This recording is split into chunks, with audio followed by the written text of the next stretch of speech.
Avioni sportiv që udhëzua të hënën në Vermosh të Malësisë së Madhe është i gjithi i ndërtuar në mënyrë artizanale. Atij mungojnë të gjitha shenja dalluese si flamuri dhe dokumentet e origjinës, sikurse policia nuk gjeti brenda tij asnjë dokument apo të dhënë për personat që fluturonin me të. Fluturimi deri më tani rezulton se ishte i jashtëligjshëm, pasi asnjë kull kontrolli nuk ka dienin, ndaj për të zbuluar itinerarin e lëvizjes dhe për të zgjidhur misterin e krijuar, autoritetet shqiptare thonë se po punojnë me homologët në Kosovë dhe Maltëzi.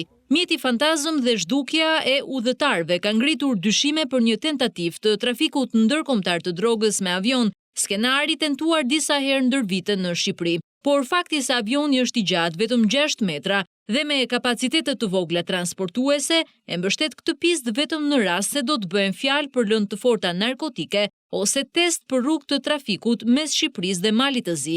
Dëshmitë e banorëve të zonës ndërkohë kanë zbardhur dinamikën e ngjarjes së pazakont në mes të maleve dhe ka ngritur pikpyetje. Një barik ka treguar se pasi avioni dështoi të ngrihet, ai pa 2 burra dhe një grua që për minuta me radhë larguan materiale nga avioni drejt një makine, por nuk di të thotë çfarë pasi ata nuk e lejuan të afrohet. Prej atij momenti ata kanë humbur çdo gjurmë dhe dyshohet se kanë dalë drejt Malit të Zi, pasi kufiri ndodhet vetëm 800 metra larg.